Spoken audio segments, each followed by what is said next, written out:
yango nde masolo bosabone ebele na DBJ TV bokose retrouver na masolo ya kitoko na bavrai série na bavrai jeu.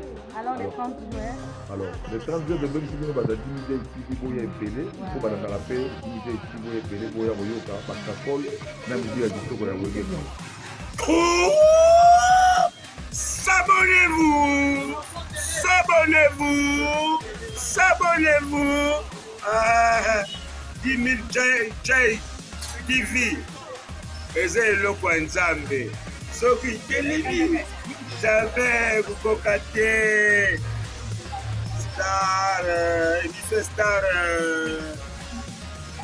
Star ebele bokota yango. Balubi soki kangami na se, kangami na likolo. Wolope lokota mpata eza ya Nzambe. Ya boy baziwa s'abonner. 10 000 J. Eloko ya Nzambe. Non. Okumona bastar.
Abomela biso mbuzao.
Lisanga, on a colloqué, oh, ezali mbala ya suka.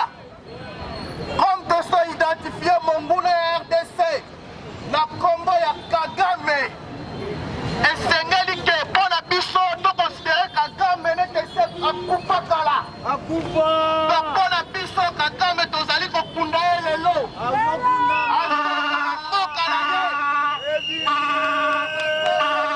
C'est la biso.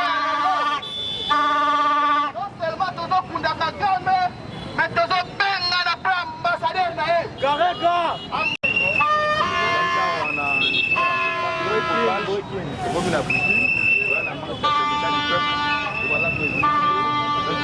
Ambassadeur et puis la République démocratique du Congo, Rwanda. La secrétaire générale. Bonjour, Nego Dagi Wangwamba, c'est le grand journaliste, le politologue à plus.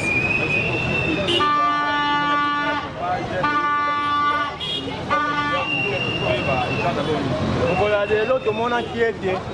On a compris que les Rwandais, ils vont marginaliser, ils vont soumis et ils sont en forces armées. Les coloniaux sont en train de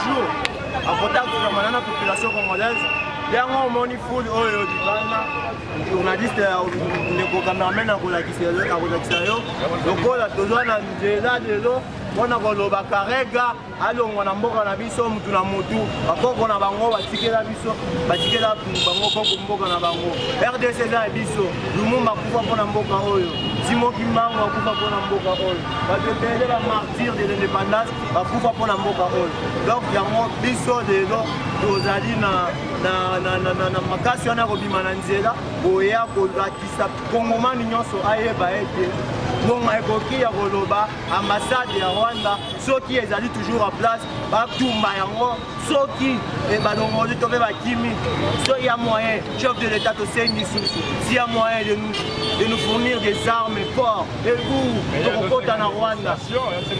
Nous il n'y a plus d'état de négociation avec les mémoires soki bazalaki ba collaborateurs privilégiés na biso nde baza na mawa ya koboma biso mais comme baza koboma biso chaque jour ntongo midi pourquoi ça veut dire que balingi tokoma binemi na bango. C'est pourquoi je demande encore au chef de l'état souverain chef de l'état des chefs des forces armées ouais j'allais dire après ça biso ndingisa wana na opportunité ya aussi matanga sasi mbala liboso poto kota na Rwanda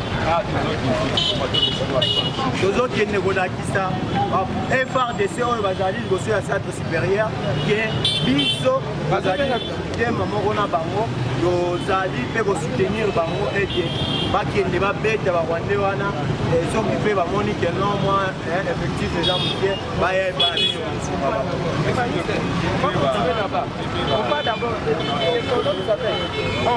Ce qui est sûr, Congolais n'y sont pas décis. C'est vrai le Canada Est. Congolais sont pas décis parce que ça dure vraiment longtemps. On a vu ce bateau pour faire. Parce que Tolobi, biso bala Congo, tout le monde a balabala, les apprendre sentiment. Il y a des bases, il y a Congo, Congolais sont pour faire Tongo. Pourquoi? C'est pourquoi tu sais la majorité du pays pour avoir sauver la souveraineté de la biso. Congo est un village T, Congo est un royaume T, Congo est des nations. Donc c'est un peu ça. Merci beaucoup papa. Donc da marche na biso ezalaki pona ko soutenir ba mapinga na biso FARDC na biso ezalaki pona kolela na bandeko na biso batangisaka makila mokolo na mokolo bandeko baza na est. Mais ezalaki pe poto pousser gouvernement na biso bakata relation oyo ezali kolie biso na bandeko na biso ya Rwanda. Et monani ke Rwanda azali pays ami te kasi bazali pays ennemi. Pona biso bilenge, pona biso ba Congolais to kangi ke Rwanda ko bandalelo azali ennemi ya Congolais.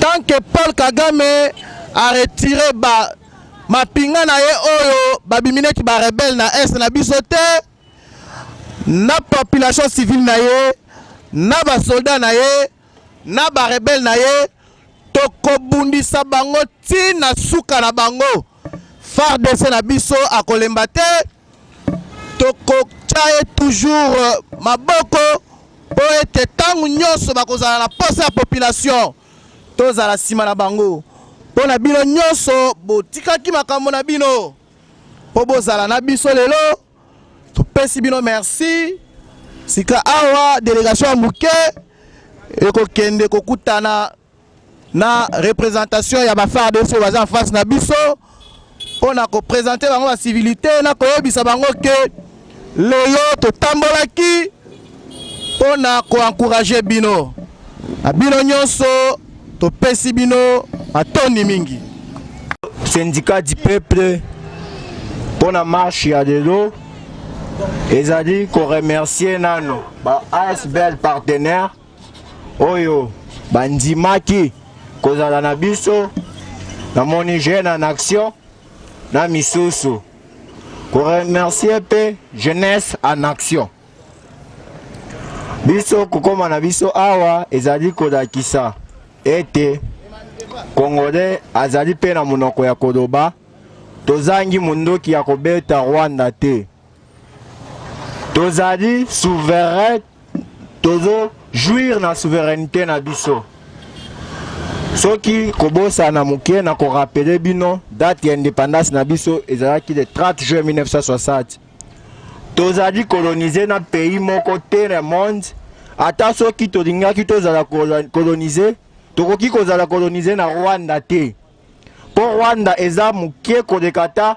na commune na biso moko Rwanda ekokani ata na ville na biso moko te kasi soki bakomi koboma biso chaque jour mikolo nyonso ezomonana ete mutu eloko moko eza na nsima nango yango na kosenga na population congolaise esika nyonso azali ayeba kobima na balabala ayeba kodefendre cause ya bandeko na ye oyo bazali kokufa na Beni na Yumbi oyo bazali kokufa mikolo nyonso na Masisi oyo bazali kokufa partout ezala na kati ya parc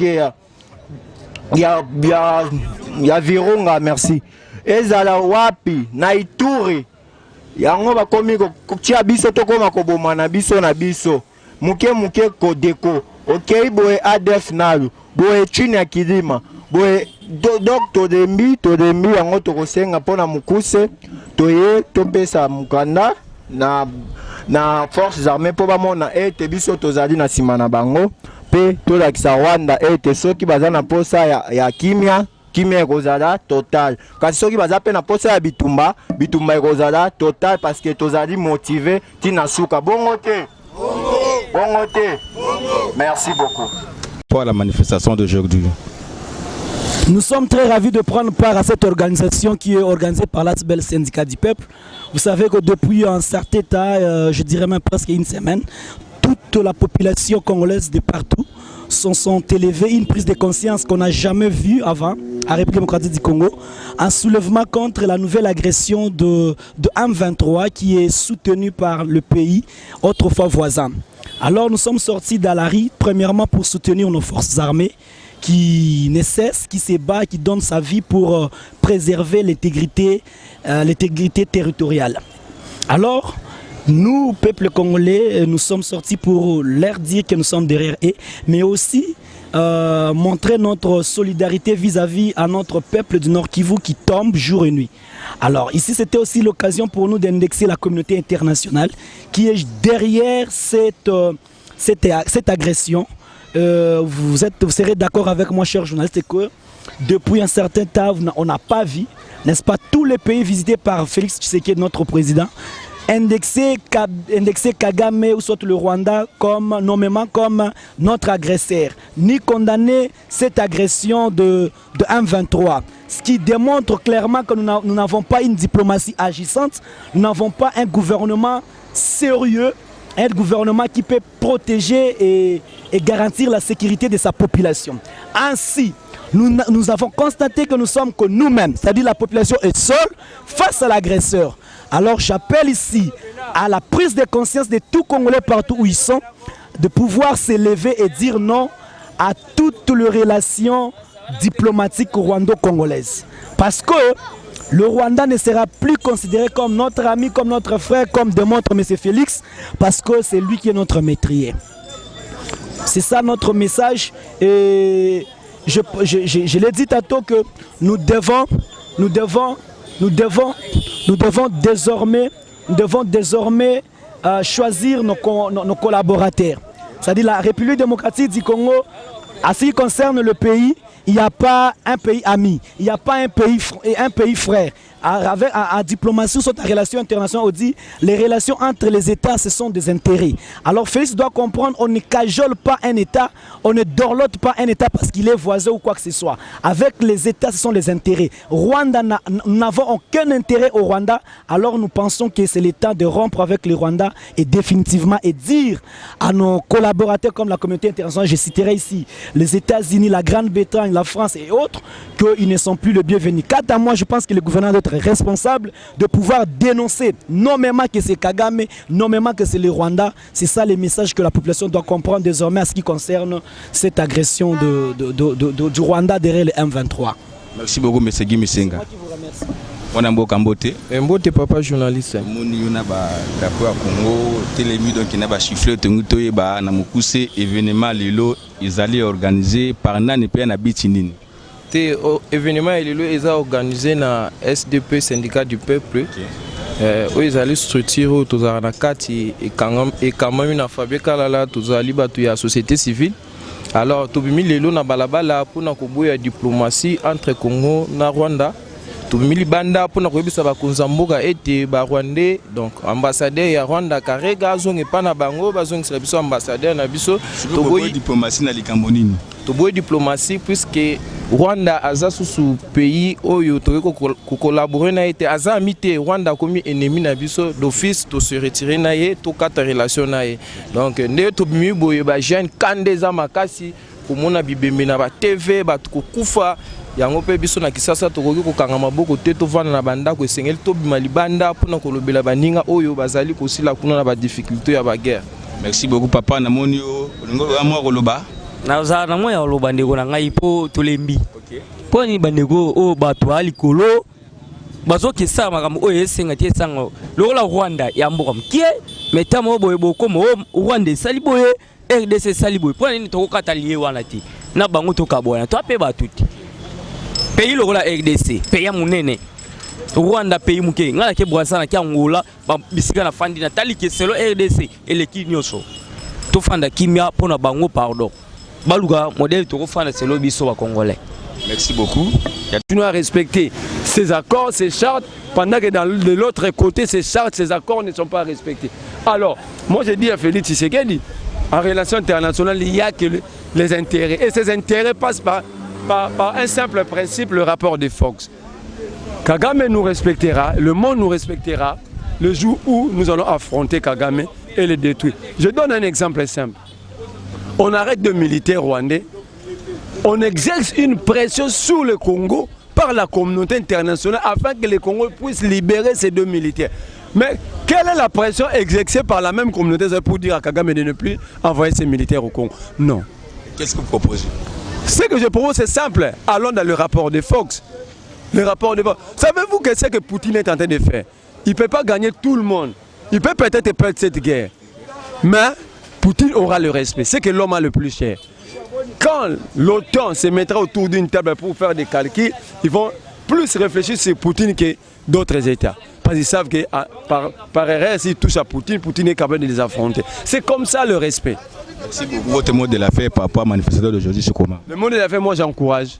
Quand les Congolais, par exemple, courage et aboué, ils prennent le courage de défendre la République. Quand les Congolais, par exemple, courage à défendre la République, il y a à soutenir l'armée Nabango. C'est vraiment encouragé. Et surtout, cela passe par la jeunesse. Parce que lorsque vous avez une jeunesse consciente, le relève est assuré, le renouvellement du sang est assuré. Moi j'encourage. Merci. La jeunesse en action, Marley vous. Merci. Merci beaucoup.